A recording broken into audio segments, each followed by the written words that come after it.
Hey there, Mark here, and welcome to this video on Yuhi's Zebra. Today we're going to show you how to make a snare sound. It's just going to be a basic, quick patch that you can then manipulate some of the settings to create all different timbres of snare.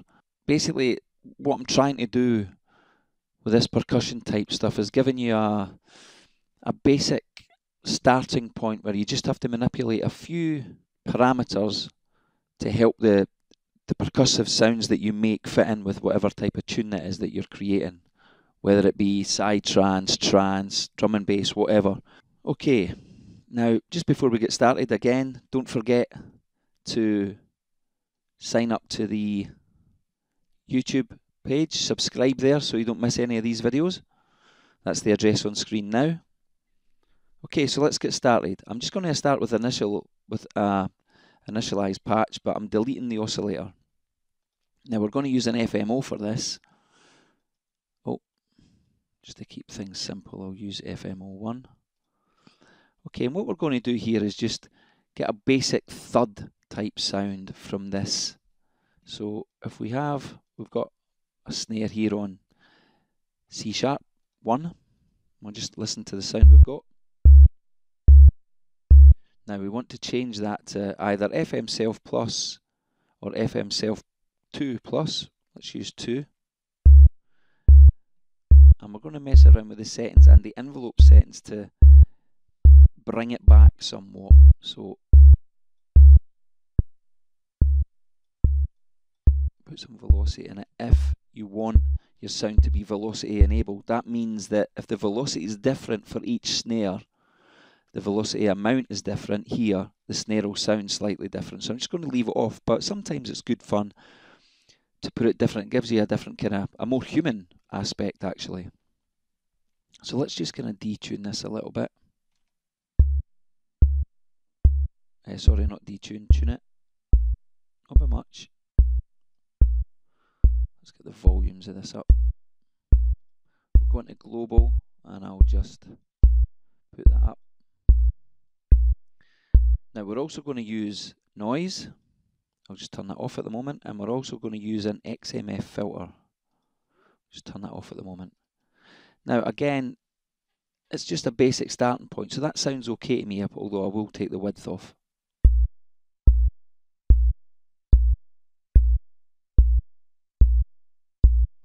Okay, so we've got a basic starting point there, but we are going to use an MSEG to create just an attack envelope basically. So we're going to come down here and right click, loop start, and we'll just kind of have it this length, I guess. We'll do it there. Loop end. So we've got 4 bars, and all we're doing is taking one up here, one of the markers up, and bringing this down to create that type of effect, that type of envelope. That's fast decay, fast attack, and immediate off. No sustain really. We're going to use that to modulate the volume.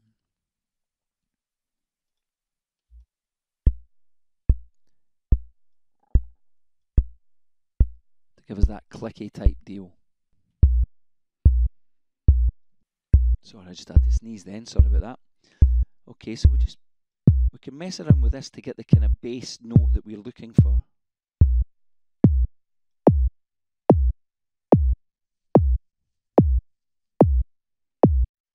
It's almost like a kick drum. So we can leave that like that for the time being. Now let's just put the XMF on, and we want it to be high pass 2, single, same, and XMF.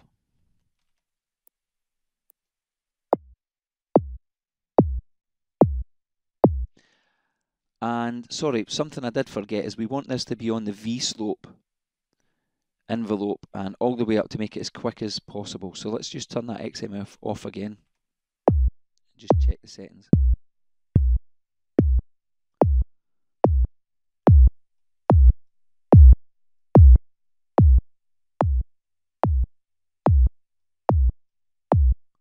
Okay, we'll leave it at that for a moment. Put the XMF back on. So let's just mess around with the XMF to get something that we kind of like. I'm just really looking for a click here. That's all I'm trying to achieve.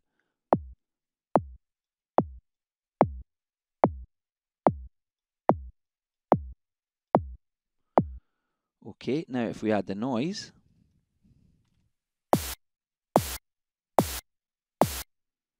okay, but what we're going to do with this is we're going to modulate the volume of the noise with the MSEG.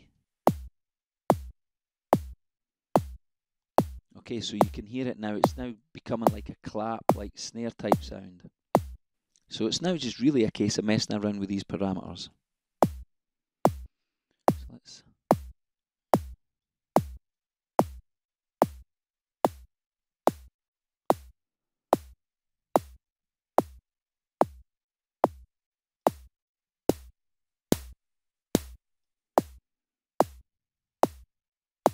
Now I'm just going to mix the two of them in.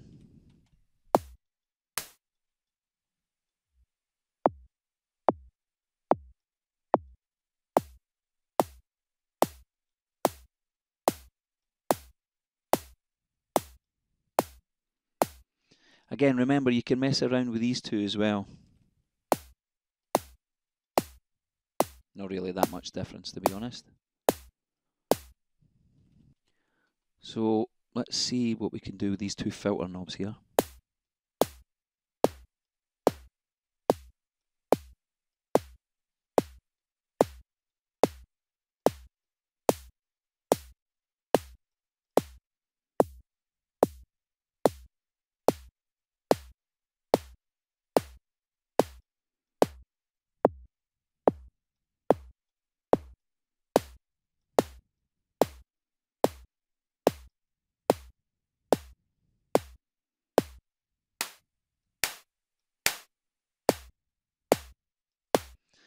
And always remember in this, when you move this arch here, it does make a huge difference.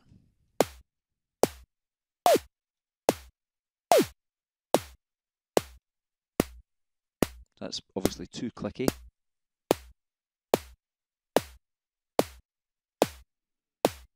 Not bad.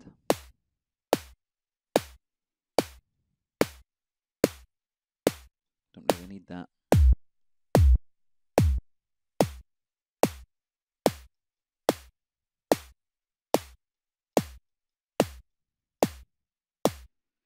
See what it sounds like with a kick. With a bass as well.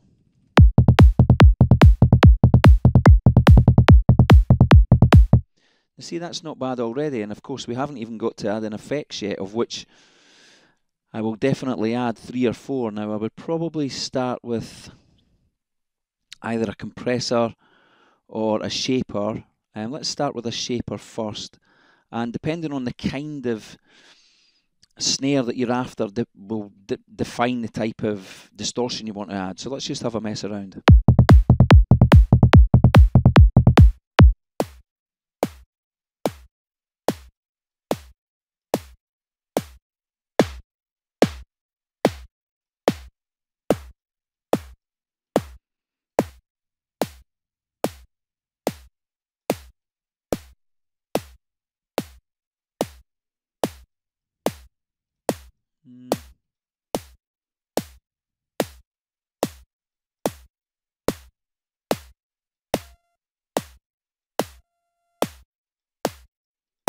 I like the T drive the best. And every now and again, maybe one of the best things to do is to check it with your kick and bass.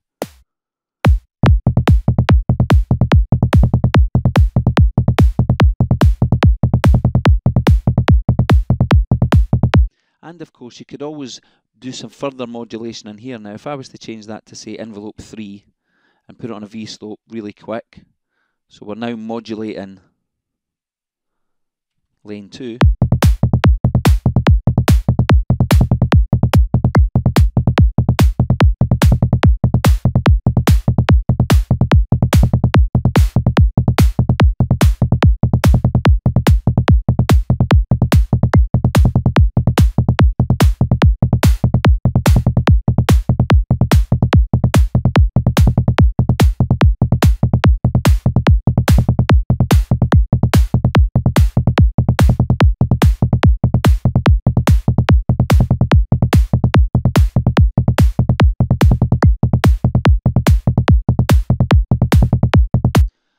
there you go. So that's just by modulating lane 2 here and adding that shaper, we've got quite a new interesting sound.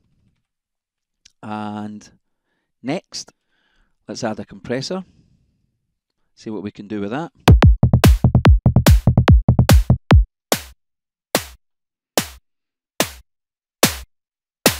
Yeah, you've got to be really careful with this because that compressor can be quite intense, and we've also got different settings, so we could put it on strong.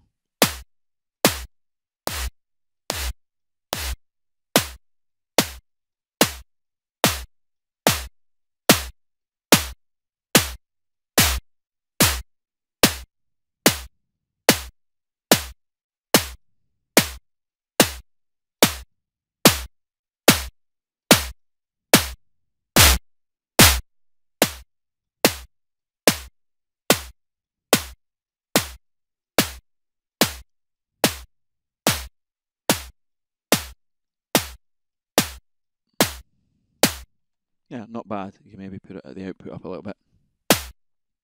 That's quite powerful. That will punch through pretty much anything, I would imagine.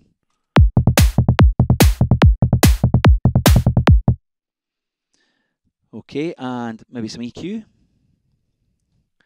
Maybe get rid of some of the lower end, maybe some of that kind of mid-range. Maybe a little bit down here, around about 250 perhaps. Just widen that a little bit.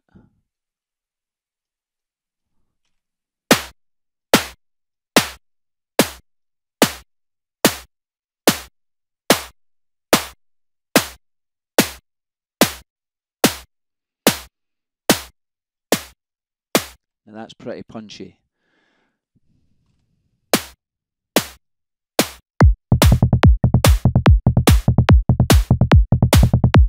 So again, you can then control this sound basically just by messing around with sustain and decay on both envelopes, and the MSEG amounts here, the filter amounts here, and of course the cutoff and resonance, and get all different kinds of sounds coming out of this.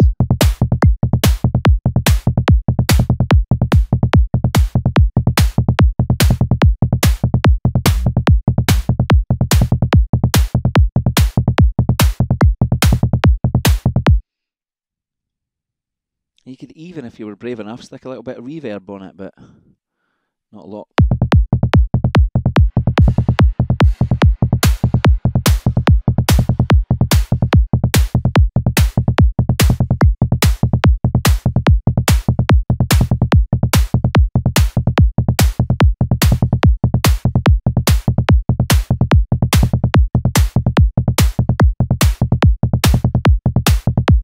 So there you have it. There's a basic snare kind of template patch, I guess you could call it. Snare template. I'll just add that into my patches.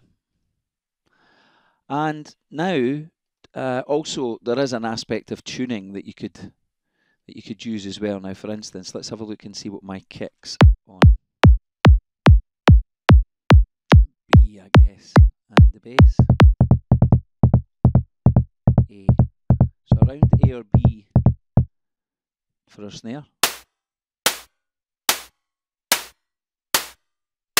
Right, as you can see, it's bouncing all over the place now. There may be some velocity issues in there, or it may just be that because of what we're using, the oscillators are never that stable.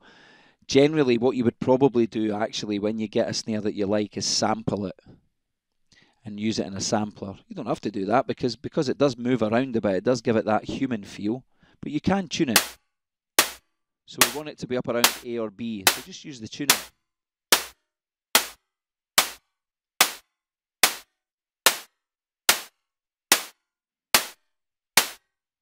And of course, the MSEG is affecting the tuning on this as well, so you just got to be subtle with it.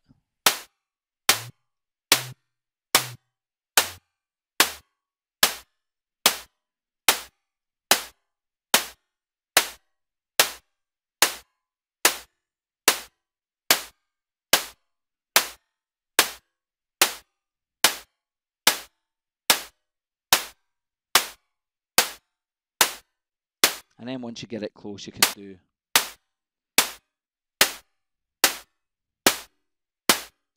the modulation with the MSEG, further tuning, and then hopefully you'll get it to a place where it sounds not bad at all.